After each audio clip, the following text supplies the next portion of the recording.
Hello friends, मैं हूं सागर। आप लोग आपके अपने यूट्यूब चैनल आईसीएस क्लास में स्वागत है। जैसा कि हम लोग जानते हैं कि हम लोगों ने पिछले की वीडियो में प्रश्नावली 5.1 में क्वेश्चन नंबर 17 तक सारे क्वेश्चन हम लोगों ने इस तरीके से लगा लिए थे। ठीक है, बाकी आज हम लोग उसी क्रम में आगे चलेंगे और क्वेश्चन नंबर 17 के आगे के जितने भी क्वेश्चन है उसको हम लोग इस तरीके से लगाएंगे। तो अगर आप क्वेश्चन नंबर 17 के पहले के सारे क्वेश्चन को अगर आप इस तरीके से लगाना चाहते हैं तो उस वीडियो का लिंक आपको नीचे डिस्क्रिप्शन बॉक्स में मिल जाएगा, आप वहां जाकर उसको देख सकते हैं। ठीक है, तो आइए चलते हैं, देखते हैं क्वेश्चन 18 और देखते हैं क्वेश्चन 18 क्या कह रहा है। तो क्या कह रहा है? कह रहा है लेमडा के किस मान के लिए फलन इतना बराबर इतना है द्वारा परिभाषित फलन x बराबर 0 पर संतत है। उसमें क्वेश्चन और कह रहा है x बराबर 1 पर इसके सांतत पर विचार कीजिए। तो पहले पहला क्वेश्चन देखते हैं। देखिए पहला क्वेश्चन क्या कह रहा है? कह रहा है ये जो फलन fx बराबर इतना है और फलन इतना है, लेकिन ये फलन इतना कब है? जब x की वैल्यू 0 के बराबर है और 0 से छोटी है। फलन इतना कब है? जब x की वैल्यू 0 से क्या है? बड़ी है। तो क्वेश्चन कह रहा है कि ये जो फलन है वो 0 पर क्या है? संतत है। यानी x बराबर 0 पे फलन क्या है? संतत है। तो क्वेश्चन कह रहा है कि लेमडा के किस मान के लिए फलन संतत है। इट मीन साफ साफ कह रहा है कि लेमडा का मान निकालिए। ठीक है, इन लेमडा के किस मान के लिए फलन x बराबर 0 पर संतत है। यानी ऑलरेडी कह रहा है फलन संतत है। तो अगर फलन संतत है तो क्या होगा? हम लोग जानते हैं कि जो LHL है, LHL बराबर किसके होता है? तो LHL बराबर होता है RHL के, और पॉइंट 0 की बात कर रहा है तो 0 पॉइंट पे जो फलन की वैल्यू होगी ये तीनों क्या होगा? आपस में बराबर होगा। ठीक है, तो कह रहा है लेमडा का मान निकालिए। इट मींस लेमडा के किस मान के लिए फलन क्या है? संतत है। ठीक, तो बहुत ध्यान से देखिएगा। देखिए हम लोग जानते हैं सबसे पहले हम लोग निकालेंगे f0 का मान, LHL RHL तीनों को बराबर कर देंगे। अगर लेमडा का मान निकल गया तो ठीक है। ठीक है, आइए देखिए हमको निकालना है x बराबर 0 पर। तो x बराबर 0 पर तो पहले क्या निकालेंगे? पहले ये चेक करेंगे कि x बराबर 0 पर फलन की वैल्यू क्या है। तो ध्यान दीजिए x बराबर 0, देखिए यहाँ पर x बराबर 0 इसमें है कि इसमें है? तो ध्यान से अगर आप देखेंगे तो x बराबर 0 इसमें है। इट मींस फलन ये होगा। क्या फलन है? f(x) की जो वैल्यू है वो क्या है? वो ये है, क्या है? लेमडा x स्क्वायर माइनस क्या? 2x। ठीक है, अब क्या करेंगे हम लोग निकालेंगे f0 का मान। f0 का मान निकालने के लिए क्या करोगे आप? जहां जहां पे यहाँ पे x है वहां पे क्या लिखोगे? 0। तो x बराबर क्या लिखोगे? 0 रखने पर। ठीक है, तो रखोगे आप 0, तो जहां जहां x वहां क्या हो जाएगा? 0। f(x) की वैल्यू क्या है? 0 बराबर यहाँ पे क्या है? लेमडा, ब्रैकेट में यहाँ पे क्या है? x की वैल्यू है 0, 0 का स्क्वायर माइनस 2 गुणे x की वैल्यू क्या है? 0। ये क्या है? f0 बराबर ये है लेमडा। रुकेगा ध्यान से, देखिए ये है 0 का स्क्वायर माइनस 2 का 0 में गुणा करेंगे, ये पूरा आ जाएगा 0। आएगा कि नहीं आएगा? अब बहुत ध्यान से आप देखिएगा। देखिए यहाँ पे जो लेमडा का मान है, अगर यहाँ पे 1 रहेगा तब भी 1 में 0 का गुणा करेंगे तब भी क्या आएगा? 0 ही आएगा। यहाँ पे 2 होता गुणा करें तब भी 0 आता, 3 होता तब भी 0 आता, 10 होता तब भी 0 आता। लेमडा की वैल्यू कुछ भी अगर होती तो यहाँ पे क्या आ गया? 0 आता। यानी यहाँ पर एक चीज क्लियर हो रहा है कि लेमडा का मान कुछ भी कर दो तो f0 की जो वैल्यू आएगी वो क्या आएगी? 0 आएगी। यानी यहाँ पर लेमडा के मान का कोई भी इफेक्ट नहीं पड़ रहा है। ठीक है, चलते हैं आगे देखते हैं। अब निकालेंगे LHL और फिर क्या निकालेंगे? RHL। तो पहले निकालते हैं LHL और फिर क्या निकालते हैं? फिर निकालते हैं RHL।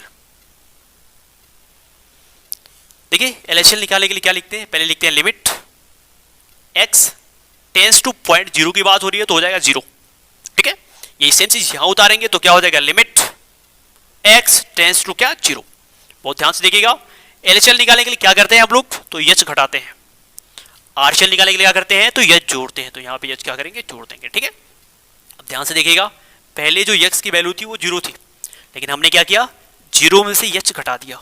घटाए कि नहीं? तो अगर 0 में से कुछ भी घटा दोगे, एक रत्ती भी घटाओगे ना, तो वो वैल्यू 0 से कम आ जाएगी। यानी x की वैल्यू पहले क्या थी? 0 थी, लेकिन मैंने h घटाया तो x की वैल्यू क्या होगी? 0 से कम हो गई। हुई कि नहीं?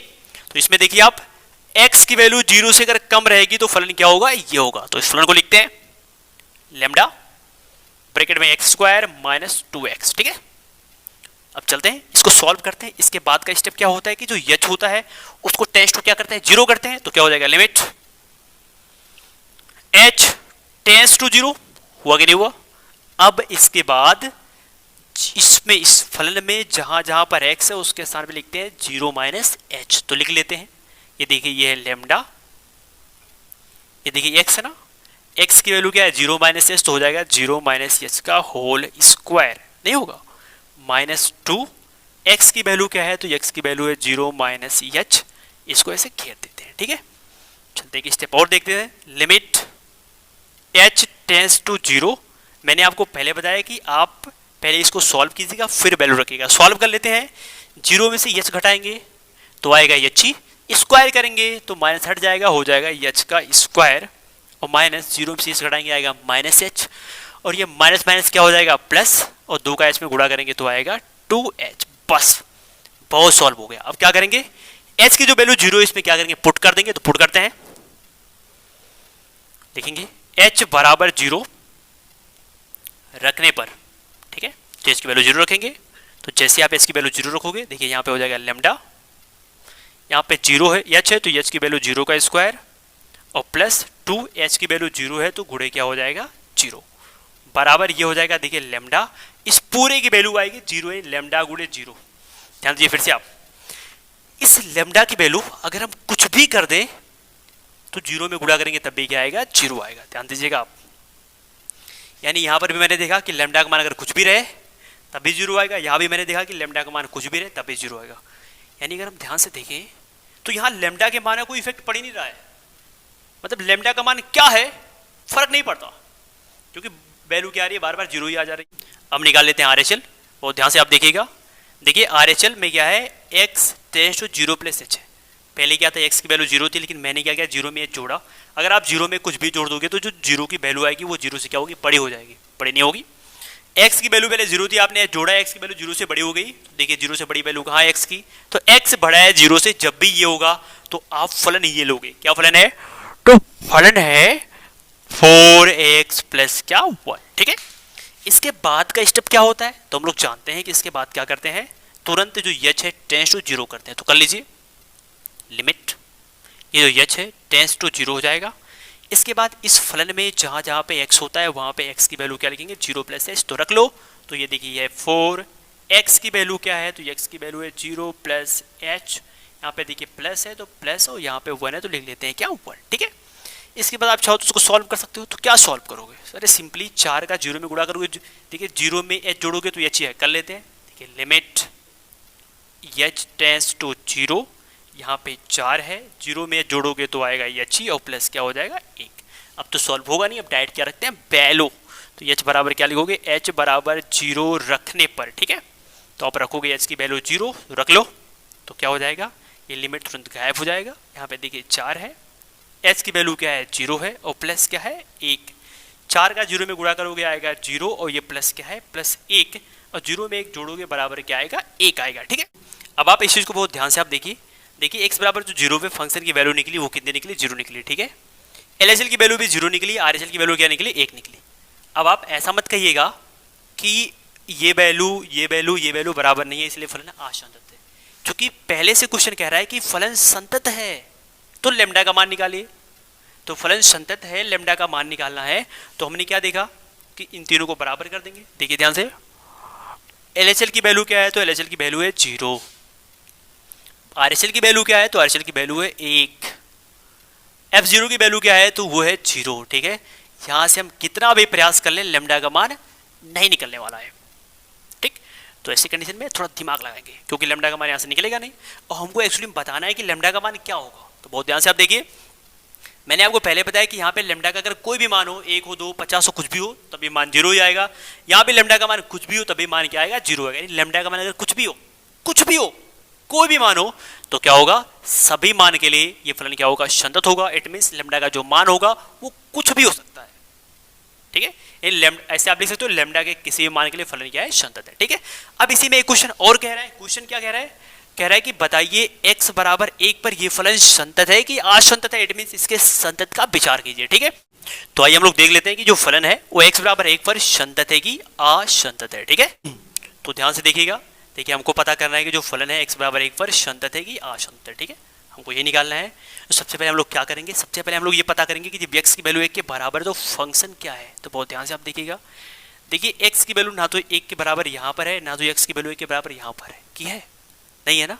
तो बहुत ध्यान से आप देखिए, x की वैल्यू जो है 1 वो 0 से बड़ा है कि नहीं, तो बिल्कुल जीरो से बड़ा है, तो x की वैल्यू जीरो से बड़ा है, छोटा नहीं है, छोटा होता तो इसको लिखते हैं, लेकिन जो एक है वो x की वैल्यू जीरो से बड़ा है, इसलिए फलन क्या लेंगे, इसको लेंगे। ठीक है, तो ध्यान दीजिए फलन की वैल्यू क्या होगी, एफ एक्स बराबर क्या हो जाएगा, ये फलन 4x प्लस 1। ठीक है, इसके बाद क्या करते हैं, x बराबर 1 इसमें पुट कर देते हैं, तो लिखेंगे x बराबर 1 रखने पर। ठीक है, तो रख लीजिए, तो जैसे आप रखोगे तो जहाँ जहाँ x है वहाँ 1 हो जाएगा, तो f x की वैल्यू क्या है 1 बराबर यहाँ पे 4 है, गुणे x की वैल्यू क्या है 1, और यहाँ पे प्लस क्या है 1, 4 करने में 4 1 5, और बराबर कितना आ गया 5। इट मीन सिंपली हम कह सकते हैं कि f1 की वैल्यू क्या आ गई 5।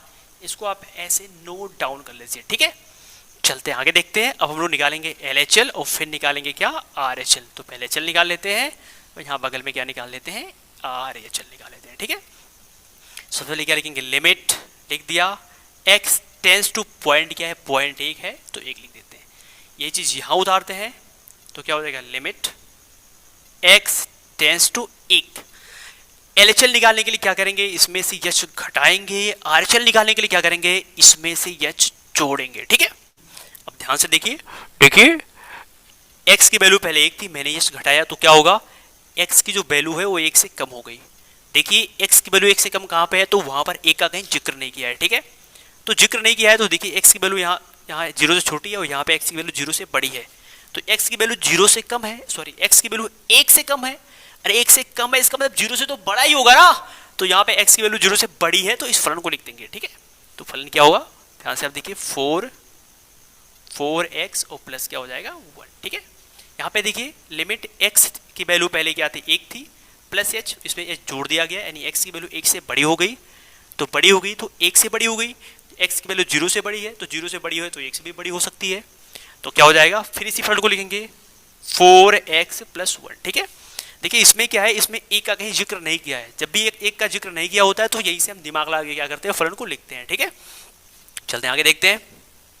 इसके बाद का स्टेप क्या होता है कि जो h है वो टेंस टू 0 करते हैं, तो क्या लिखेंगे, लिमिट h टेंस टू 0। ठीक है, उसके बाद यहाँ पे जहाँ x है वहाँ पे क्या लिखेंगे 1 माइनस एच, तो 4 x की वैल्यू क्या है 1 माइनस एच और ये प्लस 1। ठीक है, अब क्या करोगे आप, डायरेक्ट h की वैल्यू रखोगे, h बराबर 0 रखने पर, तो रखो,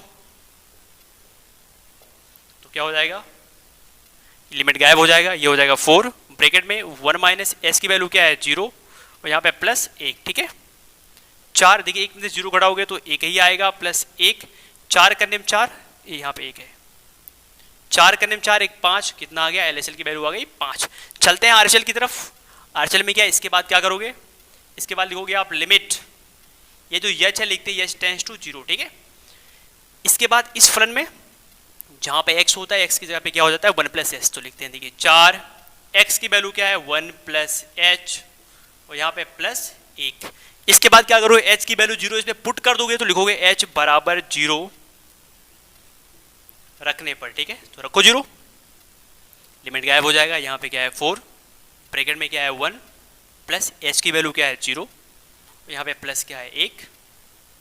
देखिए 4 1 में 0 जोड़ोगे तो 1 ही आएगा, प्लस 1, 4 करने में 4 और प्लस 1, 4 करने में 4 और प्लस 1 बराबर कितना आ गया 5।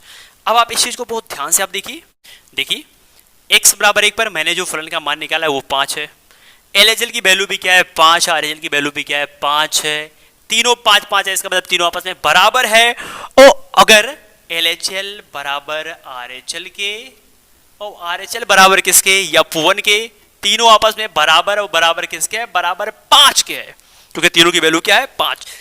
और लोग जानते हैं कि जब तीनों वैल्यू आपस में बराबर होती है तो फलन क्या होता है, संतत होता है। तो ये साफ साफ आप कह सकते हो कि x बराबर 1 पर फलन क्या है, संतत है। ठीक, अब चलते हैं अगले क्वेश्चन की ओर और देखते हैं क्वेश्चन नंबर 19। ठीक है, तो आइए चलते हैं क्वेश्चन नंबर 19 देख लेते हैं। देखिए क्वेश्चन नंबर 19 क्या कह रहा है, कह रहा है दर्शाइए कि gx बराबर इतना द्वारा परिभाषित फलन समस्त पूर्णांक बिंदुओं पर असंतत है। यहाँ पर x उस महत्तम पूर्णांक निरूपित करता है जो x के बराबर या उससे कम है। ठीक है, देखिए जो क्वेश्चन नंबर 19 है ये क्वेश्चन बहुत यूनिक है। यूनिक इसलिए क्योंकि इसमें ये जो ब्रैकेट में दिख रहा है ना, ब्रैकेट में x ये आ गया। अब इसका क्या मतलब होता है, तो इसको बोलते हैं ग्रेटेस्ट इंटीजर फंक्शन, इसकी हिंदी होती है अधिकतम पूर्णांक फलन। ठीक है, तो पहले हम लोग इसको समझ लेंगे, और जब इसको समझेंगे तो ये क्वेश्चन हमारे लिए बहुत आसान हो जाएगा, ठीक है। अगर आप इसको नहीं जानते हो तो ये क्वेश्चन हमारे लिए बहुत टफ हो जाएगा। तो आइए पहले इसको देख लेते हैं। देखिए ये जो लगा हुआ ब्रैकेट, इसको बोलते हैं ग्रेटेस्ट इंटीजर फंक्शन। इसका मतलब क्या होता है? अधिकतम पूर्णांक। तो हम लोग जानते हैं कि पूर्णांक में दो शब्द है, एक है पूर्ण, एक है पूर्ण, और एक है क्या? अंक। पूर्ण माने क्या? पूरा पूरा। अंक माने क्या? अंक। यानी ऐसा अंक जो क्या हो, पूरा पूरा हो, उसी को बोलते हैं पूर्णांक। जैसे मैं कह दूं एक, तो एक क्या पूरा पूरा है, तो एक पूर्णांक है। मैं कह दूं दो, दो भी पूरा पूरा है, पूर्णांक है। मैं कह दूं तीन, तीन भी क्या पूरा पूरा है, पूर्णांक है। लेकिन मैं कह दूं 3.5, तो 3.5 पूरा पूरा नहीं है, क्योंकि उसमें 3.5 है, तो वो पूर्णांक नहीं है, वो अपूर्णांक है, ठीक है। अगर मैं कह दूं 7.5, 7.5, तो भी अपूर्णांक है। 4.3 अपूर्णांक है। यानी अगर कोई संख्या दशमलव में या बटा में है तो वो अपूर्णांक है, लेकिन अगर सही सीधा सीधा है, पूर्णांक है, 1 2 3 4 5 इस तरह है, तो उसको बोलते हैं पूर्णांक, ठीक है। तो ये जो पूर्णांक है, ये पूर्णांक क्या होना चाहिए? अधिकतम होना चाहिए। इसी को बोलते हैं ग्रेटेस्ट इंटीजर फंक्शन। ये जो ब्रैकेट में x की वैल्यू दी है, इसकी वैल्यू मैक्सिमम कितना हो सकती है, इसी को बोलते हैं ग्रेटेस्ट इंटीजर फंक्शन। इसको हम लोग अच्छे से समझ लेते हैं, बहुत ध्यान से आप देखिएगा। देखिए अगर मैं कह दूं ब्रैकेट में, यानी ग्रेटेस्ट इंटीजर फंक्शन की वैल्यू मैं कह दूं 4.5, अब इसकी वैल्यू एक्चुअली में क्या होगी? तो इसकी वैल्यू आप अच्छे से समझने के लिए पहले हम ग्राफ बनाते हैं। देखिए ग्राफ में क्या होता है कि इस ग्राफ में एक पॉइंट होती है, इसको हम लोग बोलते हैं जीरो। इस जीरो के बाद में उधर मतलब राइट साइड में जितने भी लोग होते हैं वो पॉजिटिव होते हैं, और लेफ्ट साइड में जितने लोग होते हैं वो नेगेटिव होते हैं, ठीक है। तो देखिए 4.5 की बात कर रहा है, तो चलते हैं 5 तक। 1 2 3 4 और ये क्या है? 5। देखिए 4.5 यानी 4.5, 4.5 होगा तो इसी 4 और 5 के बीच में कहीं होगा, तो मान लेते हैं कि यहाँ पर है, यहाँ पर ये पॉइंट है, ठीक है यहाँ पे पॉइंट। अब ये जो ब्रैकेट लगा है इसको बोलते हैं ग्रेटेस्ट इंटीजर फंक्शन, यानी ऐसा पूर्णांक जो अधिकतम हो। अब ध्यान से आप देखो, इसके इधर जितने भी पूर्णांक हैं उन पूर्णांकों में सबसे बड़ा कौन सा है? ध्यान दीजिए आप, 4 3 2 1 0, इधर -1, इधर -2, इधर -3, इधर डॉट माइनस इनफाइनाइट तक।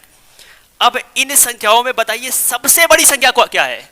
यानी ग्रेटेस्ट इंटीजर, अधिकतम पूर्णांक, यानी वो संख्या पूर्णांक हो लेकिन सबसे बड़ा कौन है? तो सबसे बड़ा 4 है, ठीक है। तो इसकी जो वैल्यू आएगी वो क्या आएगी? 4 आएगी। समझे कि नहीं आप?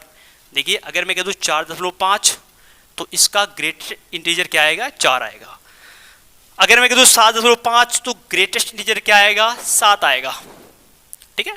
अगर मैं कह दूं 8.3, तो ग्रेटेस्ट इंटीजर क्या आएगा? 8 आएगा। ये बात समझे ना आप? ठीक है। लेकिन बहुत ध्यान से आप देखिएगा, अगर मैं कह दूं -3.2, इसका ग्रेटेस्ट इंटीजर क्या आएगा? तो बहुत ध्यान से आप देखिएगा। सबसे पहले हम लोग चलेंगे ग्राफ में। तो ग्राफ में क्या कह रहा है? ग्राफ में ये निगेटिव है, तो निगेटिव में चलेंगे हम लोग। निगेटिव इधर है, तो ये है क्या? -1, ये क्या है? -2, और ये क्या है? ये है -3, और इधर क्या होगा? -4। ये 3.2 है, इसका मतलब 3 और 4 के बीच में है, तो 3 4 के बीच में यहाँ पे कहीं होगा, ठीक है। यहाँ पे कहीं होगा, ठीक। समझिए ध्यान से, ये जो पॉइंट है 3.2, इसी के लेफ्ट साइड में देखिए सबसे बड़ा पूर्णांक कौन सा है?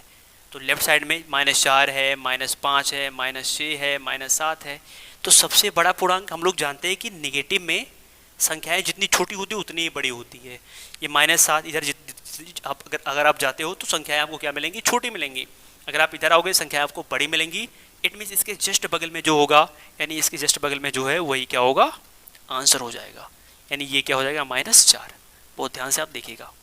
देखिए अगर इस ग्रेटेस्ट इंटीजर फंक्शन इस ब्रैकेट के अंदर अगर संख्याएं पॉजिटिव में दी हैं तो क्या करोगे? अगर निकाला रहेगा ग्रेटेस्ट इंटीजर फंक्शन, तो ये जो होता है यही होता है आंसर। देखिए इसमें 7 है, 7 आंसर। देखिए यहाँ पे पॉजिटिव है तो 8 आंसर, ठीक है। लेकिन अगर यहाँ पे निगेटिव है तो क्या करोगे? अगर यहाँ पे निगेटिव है और पूछ रहा है ग्रेटेस्ट इंटीजर फंक्शन, तो ऐसे कंडीशन में आप क्या करोगे कि इसी 3 में से एक जोड़ दोगे। तो 3 में 1 जोड़ोगे तो क्या आएगा? आंसर आएगा -4। अगर मैं कह दूं -4.2 का ग्रेटेस्ट इंटीजर वैल्यू कितनी होगी? तो -4 में 1 जोड़ोगे तो क्या आएगा? -5। यानी अगर संख्या माइनस में है तो क्या करोगे? इसमें 1 जोड़ दोगे, और अगर संख्या प्लस में है तो जो रहता है वही क्या होता है? Greatest integer function. अब बहुत ध्यान से आप देखिए, अगर मैं कह दूं 7 का ग्रेटेस्ट इंटीजर फंक्शन क्या होगा, तो हम लोग जानते हैं कि 7 एक पूर्णांक खुद है। समझिए आप, 7 एक पूर्णांक खुद है तो उसका ग्रेटेस्ट इंटीजर फंक्शन होगा ही नहीं, और होगा तो वो खुद होगा। अगर मैं कह दूं -3 का ग्रेटेस्ट इंटीजर वैल्यू क्या होगी, तो -3 ही होगी, क्योंकि ये ऑलरेडी पहले से क्या है, पूर्णांक है। तो अगर मैं किसी पूर्णांक संख्या का ग्रेटेस्ट इंटीजर वैल्यू की बात करूं तो उसकी वैल्यू वही आएगी, लेकिन अगर वो दशमलव में है तो अगर प्लस में रहेगा तो उसको आप ऐसे करोगे, अगर वो माइनस में है तो इसको आप ऐसे करोगे। ठीक है, अब चलते हैं क्वेश्चन नंबर 19 को हम लोग अच्छे से समझ लेते हैं। तो ये रहा क्वेश्चन 19 में क्या है, जी एक्स बराबर x minus greatest integer value है एक्स। ठीक है, अब बताना है कि ये संतत है कि असंतत है। कह रहा है समस्त बिंदुओं पर, क्या कह रहा है, समस्त पूर्णांक बिंदुओं पर सिद्ध करो कि यह असंतत है। यानी यहाँ पे पूर्णांक बिंदु कोई फिक्स नहीं है, आप कोई भी पूर्णांक ले सकते हो। ठीक है, तो मैं अपनी इच्छा अनुसार कोई पूर्णांक सी डी ए बी जो मन में आए वो ले सकता हूँ। ठीक है, तो आप ले लीजिए ए, तो माना कोई भी पूर्णांक कह रहा है तो माना वो जो पूर्णांक है वो क्या मान लेते हैं, माना पूर्णांक बराबर क्या है, ए मान लेते हैं। ठीक है, अब हमको सिद्ध करना है कि ए पर क्या है, ये जो फलन है वो क्या है, असंतत है। तो आइए देख लेते हैं। सबसे पहले हम लोग क्या करते हैं, सबसे पहले हम लोग x बराबर जो ए है इसमें पुट कर देते हैं। तो x बराबर ए रखने पर, ठीक है, तो रखते हैं x बराबर ए, और जैसे आप रखोगे क्या हो जाएगा, जहां जहां पे x है वहां पे a हो जाएगा, तो हो जाएगा g। x की वैल्यू क्या है, a बराबर x की वैल्यू क्या है, a माइनस ये क्या है, ग्रेटेस्ट इंटीजर वैल्यू a। बहुत ध्यान से आप देखिए मैंने आपको पहले ही बताया कि अगर मैं कह दूं 7 का ग्रेटेस्ट इंटीजर वैल्यू या फंक्शन क्या होगा, तो 7 ही होगा। यानी अगर कोई पूर्णांक है और पूर्णांक का हम निकालेंगे ग्रेटेस्ट इंटीजर वैल्यू तो वही होगा। अब हम लोग जानते हैं ए एक पूर्णांक है, अब अगर ए पूर्णांक है तो इसका ग्रेटेस्ट इंटीजर वैल्यू क्या होगी, ए ही होगी। तो क्या हो जाएगा, ए माइनस ये और घटाओगे तो क्या आएगा, 0 आएगा। क्यों आया कि नहीं, ऐसे आप सिंपली लिख लो, जी ए बराबर क्या, 0। इसका मतलब जो इस पॉइंट ए पर जो फलन की वैल्यू है वो क्या आ गई, 0 आ गई। ठीक, अब चलते हैं निकालते हैं एलएचएल निकाल लेते हैं, और फिर निकाल लेते हैं आरएचएल। ठीक है, सारी चीज यहीं पे है, इसको आप बहुत ध्यान से आप देखिएगा। देखिए अगर आप एलएचएल का मान निकालना चाहते हैं तो पहले आपको लिखना पड़ेगा लिमिट, x है तो लिखेंगे x टेंस टू a की बात हो रही है तो यहाँ पे आप लिख दोगे a, और फलन क्या है, तो फलन वही है x माइनस और ग्रेटेस्ट ब्रैकेट में क्या, x। यही सेम चीज आप यहाँ उतारोगे, लिखोगे आप limit x tends to x, यहाँ पे a है, x माइनस यहाँ पे क्या हो जाएगा, यहाँ पे हो जाएगा x। ठीक है, देखिए एलएचएल निकालने के लिए यहाँ से क्या करेंगे, यच घटाएंगे, आरएचएल निकालने के लिए क्या करेंगे, यहाँ से यच छोड़ेंगे। ठीक है, इसके बाद क्या करते हैं, इसके बाद कहते हैं कि जो यच है वो टेंस टू 0 है, तो आइए कर लेते हैं, हो जाएगा लिमिट h टेंस टू 0, हो गया ना। अब इसके बाद क्या करते हैं कि इस फलन में जहां जहां पर x है उस x की वैल्यू लिखते हैं a माइनस एच, तो रख लो, तो यहाँ पे हो जाएगा a माइनस एच, और इस ब्रैकेट में क्या है, तो ब्रैकेट के अंदर भी a माइनस एच, इसको ऐसे देते हैं घेर। ठीक है, देखिए अब इस चीज को आप बहुत ध्यान से आप देखिएगा। देखिए ये क्या है, एक पूर्णांक है कि नहीं। अब उस पूर्णांक को हम कुछ भी मान सकते हैं, मान 2 मिनट के लिए मान लेते हैं कि जो पूर्णांक है वो क्या है, 5 है। ठीक है, मान लेना। अब h की वैल्यू, तो h की वैल्यू भी कुछ मान लीजिए आप, मान लीजिए h की वैल्यू 1 है, आधा है, 2 है, कुछ भी मान लो। तो मैं यहाँ पे मान लेता हूँ कि जो h की वैल्यू वो क्या है, 0.2 है। ठीक है, 2 मिनट के लिए मान लेते हैं। तो a की वैल्यू मैंने माना 5 है, h की वैल्यू मैंने माना क्या है, -2 है। अब घटाओगे आप तो क्या आएगा, आएगा प्लस 4.8 आएगा कि नहीं आएगा, तो बिल्कुल आएगा। तो ये हो जाएगा लिमिट h टेंस टू 0। ठीक है, अब देखो ये क्या है, 4.8 है कि नहीं, है ना। तो ये हो, ध्यान देखिए आप, a माने क्या, आपने a की वैल्यू माना 5, h की वैल्यू आपने माना 0.2, तो अगर आप घटाओगे तो a माइनस एच की वैल्यू निकलेगी, a माइनस एच की वैल्यू क्या है, 4.8। ऐसे आप कह दो 2 मिनट के लिए, माइनस ब्रैकेट में a में से घटाओगे तब भी क्या आएगा, 4.8 ही आएगा, नहीं आएगा। इसके बाद क्या करोगे, लिमिट h टेंस टू 0, ये है 4.8 और माइनस 4.8 का ग्रेटेस्ट इंटीजर वैल्यू क्या होगी, तो वैल्यू होगी 4, क्योंकि मैंने आपको बताया कि अगर संख्या प्लस में है तो ग्रेटेस्ट इंटीजर वैल्यू ये जो होता है यही होता है, ठीक है। अब इसमें से 4.8 में से अगर आप 4 घटाओगे तो क्या आएगा, अरे आएगा लिमिट h टेंस टू 0, 4.8 में से 4 घटाओगे आएगा 0.8, आएगा कि नहीं। अब h की वैल्यू इसमें 0 पुटअप करोगे तो h कहीं है ही नहीं है, तो h नहीं है तो आप रखने पे 0.8 क्या आ जाएगा, आंसर आ जाएगा। आया कि नहीं आएगा। इट मीन्स ये चीज साफ साफ क्लियर हो गई कि LHL की आप वैल्यू निकालोगे तो जो भी आएगा वो 0.8 0 से बड़ा है कि नहीं है कि नहीं है। तो यहाँ पे a की वैल्यू कुछ भी रहे, h की वैल्यू कुछ भी रहे, अगर आप इसको सॉल्व करोगे तो ये 0 से बड़ा ही आएगा। हाँ, तो बहुत लोग क्या करते हैं, कहते हैं a minus H same same तो है, तो ऐसे कंडीशन में ये काट देते हैं, वो काटने के बाद यहाँ पे 0 ले आते हैं, तो ये 0 कभी नहीं आने वाला है, ठीक है। तो सिंपली हम लोग कह सकते हैं ऐसे, इसको हटाते हैं, इसको हम लोग कह सकते हैं कि जो भी h की वैल्यू पुट करोगे लाओगे, क्योंकि ये वैल्यू इस वैल्यू से बड़ी है। अरे ये वैल्यू 4.8 थी, ये वैल्यू 4 थी, तो ये वैल्यू इससे बड़ी है, इसे आप साफ साफ लिखोगे लिमिट h टेंस टू 0, ये वैल्यू a माइनस एच क्या है, बड़ी है किसे a माइनस एच से, और बड़ी है तो हल करोगे तो LHL की वैल्यू क्या आएगी, LHL की जो वैल्यू आएगी वो बड़ी होगी किसे, 0 से। क्लियर हो ना एक चीज। चलते हैं आगे देखते हैं। अब निकालते हैं हम लोग RHL।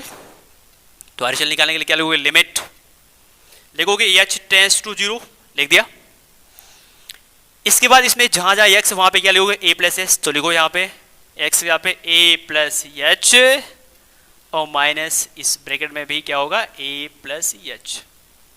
अब कुछ गधे ऐसे होते हैं जो क्या करते हैं, सीधे उड़ा देते हैं, उड़ाने के बाद यहाँ पे 0 ले आते हैं, तो ये 0 कभी नहीं आएगा। बहुत ध्यान से आप देखो, a में अगर आप h जोड़ते हो, मान लो a की वैल्यू 5 है, h की वैल्यू 0.2 है, अगर आप जोड़ोगे तो क्या आएगा, जोड़ोगे तो आएगा 5.2, नहीं आएगा, तो यहाँ पे हो जाएगा 5.2 और 5.2 का यहाँ पे रखोगे 5.2, क्योंकि यही तो a प्लस एच की वैल्यू तो है 5.2, तो इसकी वैल्यू 5.2, इसकी वैल्यू रहेगी 5.2 और उसका निकालोगे क्या, ग्रेटेस्ट इंटीजर वैल्यू, तो 5 आ जाएगा, नहीं आएगा, तो ये 5 आ जाएगा। घटाओगे तो ये देखिए ये वैल्यू बड़ी है, ये वैल्यू छोटी है, और घटाओगे हल करोगे, ध्यान से देखो, ऐसे आप लिख सकते हो जैसे इसको लिखे हो, limit h tends to 0, a plus h की वैल्यू बड़ी है किससे, a प्लस एच से, है कि नहीं। इसीलिए क्या होगा, RHL की वैल्यू जब आप निकालोगे तो RHL की वैल्यू बड़ी आएगी 0 से, आएगी कि नहीं।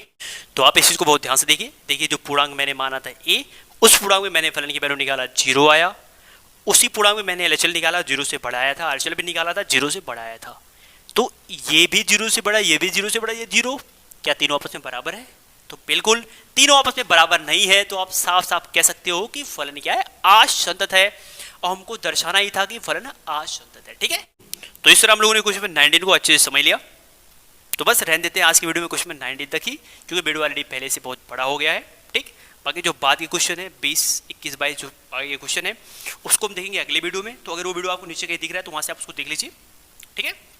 ये जो वीडियो का लिंक मैं आपको नीचे डिस्क्रिप्शन बॉक्स में दे दूंगा, आप वहाँ से देख लीजिएगा, ठीक है। तो बताइए आपको ये वीडियो कैसा लगा, आप नीचे कमेंट बॉक्स में कमेंट कर जरूर बताइए, क्योंकि आपके कमेंट से मुझे ऐसे और वीडियो बनाने का मोटिवेशन मिलता है, ठीक है। तो फिर मिलते हैं अगले वीडियो में, तब तक के लिए बाय, टेक केयर, जय हिंद, और आप लोगों का प्यार